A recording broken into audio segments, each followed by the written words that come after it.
Hi, everyone, and welcome to Module 8, Lesson 1. This lesson is going to be fairly short. This module is very short. It usually culminates with a big lab practical, but with things being the way they are, that can't happen. So this module will only have a quiz, no summative assessment.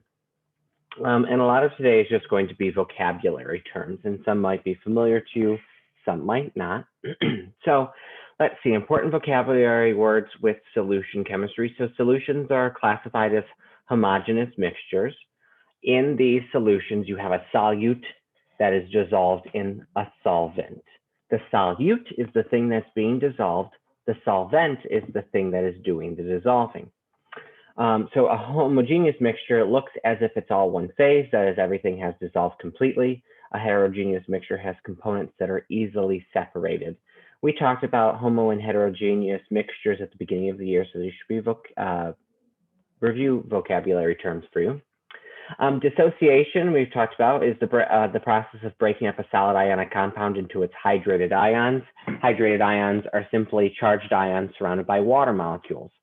So, for example, if I was to show you the dissociation of calcium chloride, CaCl2 as a solid dissociates into the calcium +2 ion, and it's aqueous because it's been dissolved in water, and 2 chloride ions, aqueous.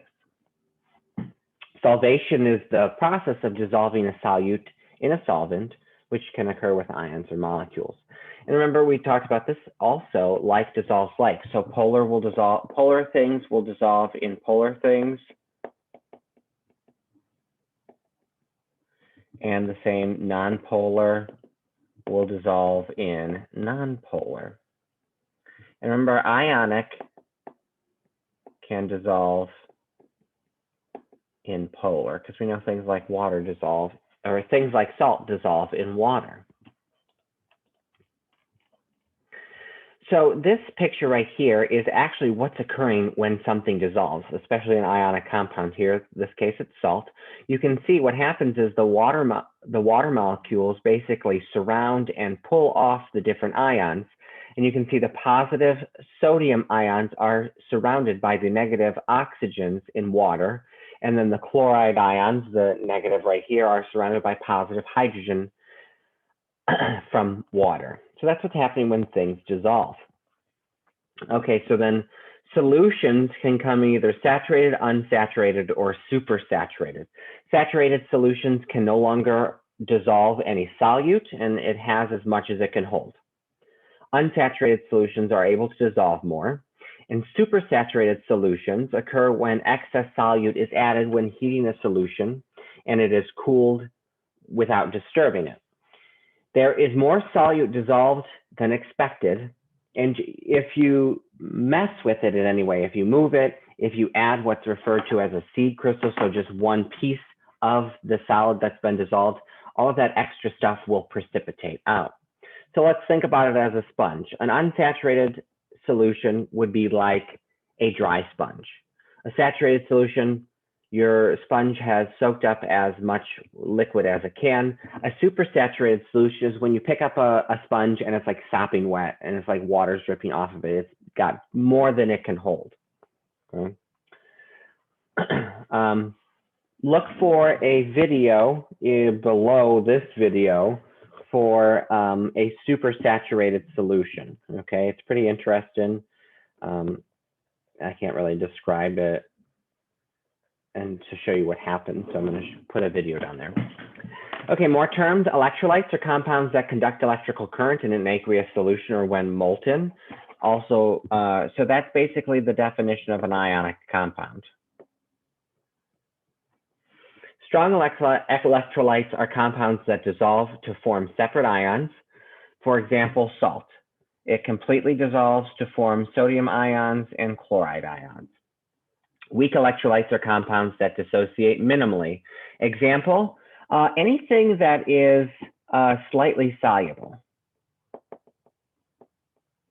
When we went over our solubility rules, anything that's slightly soluble is going to dissociate minimally. It's not going to break up all the way. It will a little bit. And that would be a weak electrolyte. Non-electrolytes are compounds that do not conduct electricity. For example, sugar. Sugar will not conduct electricity. That's a covalent molecule. Remember, covalent molecules do not conduct electricity. Okay, some more terms here. Water of hydration is the water associated with a hydrate. We've seen hydrates before. A hydrate is an ionic compound that has water molecules within its crystal lattice structure. These next three words are going to be new vocabulary terms for you. The first one, efflorescence. An efflorescence hydrate is a hydrate that loses its water without aid, leaving just the anhydrous salt. So if you leave it alone, exposed to the atmosphere, the water will just be released on its own. A hygroscopic hydrate is a compound that absorbs water from an air, and that's known as a desiccant. And if you look at this little diagram below, that's a desiccator, and it's used to keep compounds anhydrous. So you have a hydrate, you heat up all the water, and if you don't use it all right away, you want to put it in this desiccator, and you can see it's got a desiccant at the bottom that will absorb any water, and it's got a cover to it, and it's sealed, so no air can escape and no water can get in. And that would be a desiccator with the desiccant at the bottom. And a deliquescent compound is a compound that removes so much water that they'll dissolve themselves. So if you leave it out, it will absorb water from the atmosphere and it will just dissolve itself. An example of a deliquescent thing, you haven't been able to use any of these compounds, but sodium hydroxide, if you leave the lid open, it will start to dissolve and form a very concentrated sodium hydroxide solution. So a very basic solution that can get kind of dangerous.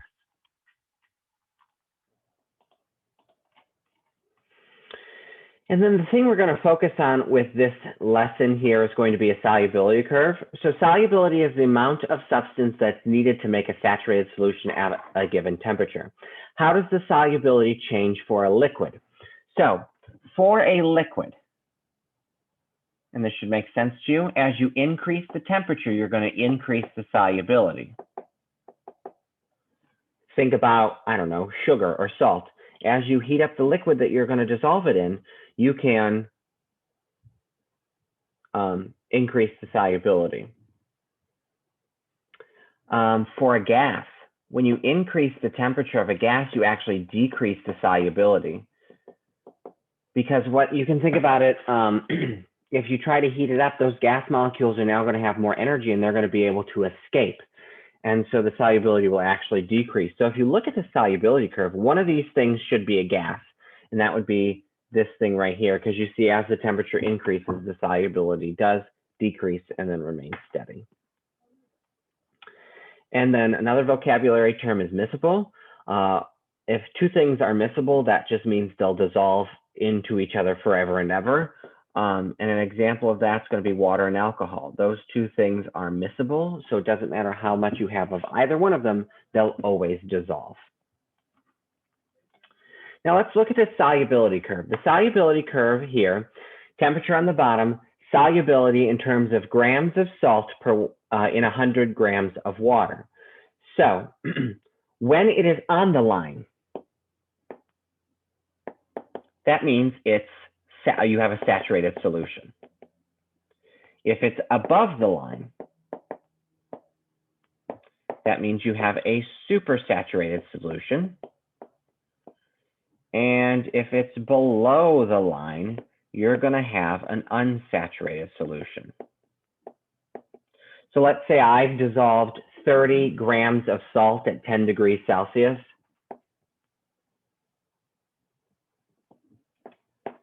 Into 100 grams of water at 10 degrees Celsius. That would put me right here.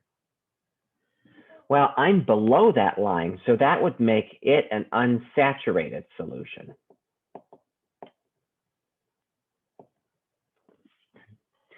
So let's go ahead and let's answer some questions that's in the homework assignment. Hi, here's a big face here. Nope. Here it is. Here is the homework assignment. And the picture didn't load. Okay, great. Looks like I have to go back and fix that. So hold on 2 seconds. Okay, got that fixed. So here is the homework assignment. And remember, in this module, I'm not taking homework as a grade, so you can do as much or as little as you need in preparation for, in this case, the formative assessment. So let's look and see how we can answer these questions. Let's start with number 8. It says, using the solubility graph, express the solubility with the correct units of potassium nitrate at 40 degrees Celsius. So we find potassium nitrate, KNO3. I'm going to change the color so it's better to see on this. Let's do this pink, I like it. And we're going to go up from 40 degrees Celsius until I hit that line, and that gives me about right here. And then you go over and you say, okay, so my solubility, if you go over, is approximately, so for number 8, there's not much space, 65 grams of KNO3 per, look at the units, 100 grams of water. And that's how you would write the solubility for potassium nitrate. So let's try another one. Number 9, how many grams of sodium nitrate will dissolve in 50 grams of water at 40 degrees Celsius? Now, this is in terms of 100 grams of water. Let me show you how to do that. We're going to set up a proportion. We just get it based off of our graph. So we're looking for sodium nitrate, NaNO3, to saturate at 40 degrees Celsius. So we're going to go up, and that's going to give me about right there. You go over, let's say it's 105 grams NaNO3 per 100 grams of water. Now, we don't want 100 grams of water. We want 50 grams of water. So I'm going to put 50 grams of water and put X on top. Now, this question is pretty simple. It's obviously just going to be cut in half, but this is the setup that you do if you need to change any of the mass of water, or vice versa, or anything that you want. You want to set up a proportion. So it's 105 divided by 2. X will be 52.5 grams of NaNO3 per 50 grams of water. Pretty straightforward. You're just getting it based off of the graph, and here we're going to set up a proportion. Let's do a couple more just so you get the idea.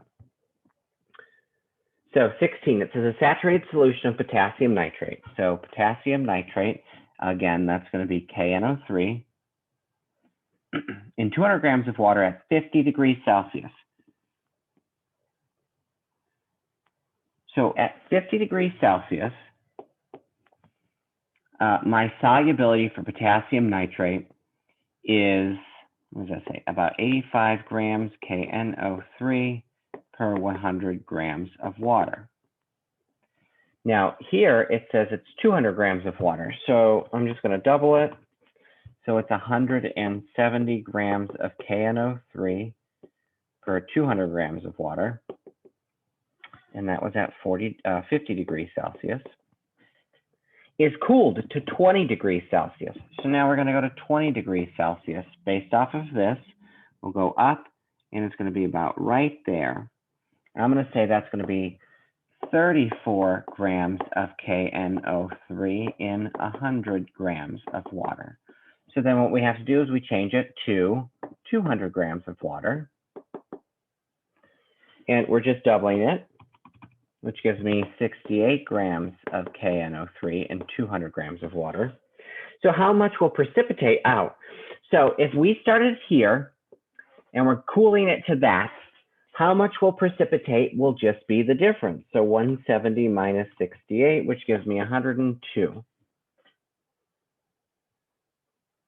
Oh no, that's how many grams are left. Oh no, that's how many grams are precipitating. I'm sorry. So 102 grams will precipitate.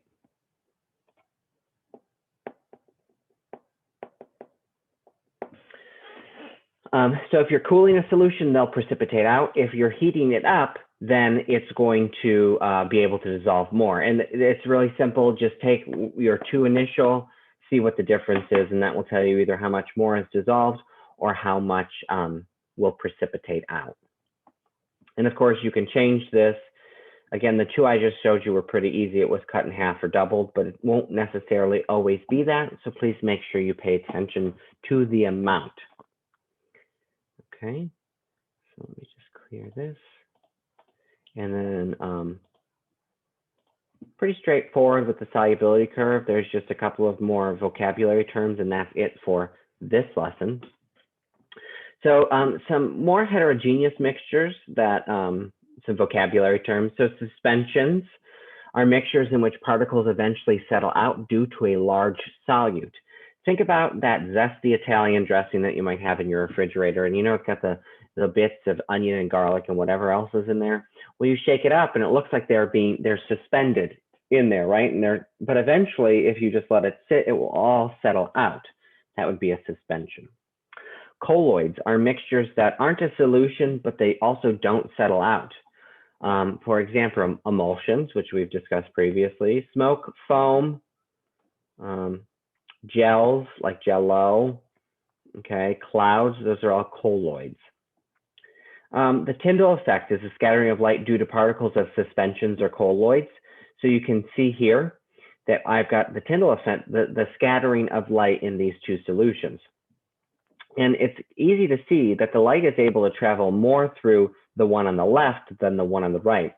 That would lead me to believe that there are more particles in the one on the right and blocking the light, and there are going to be less particles in that solution on the one on the left. And so that one's going to be able to have more light going through.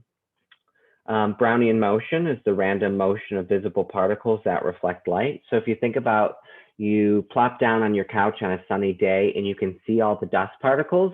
Well, the light's hitting them in real weird random motion, and that's Brownian motion.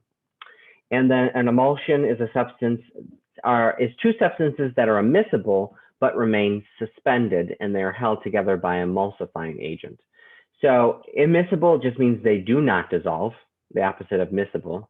But here they will stay suspended because they're held together with something. Mayonnaise is egg whites and oil, and those two things will not mix together, but they have an emulsifying agent, which a lot of the times is a mustard that helps keep the solution together, the mixture together. Okay, and that's it for this lesson. Again, the main takeaway is what's in the homework, which is going to be your solubility curves and reading those solubility curves. All right, I'll see you back in class.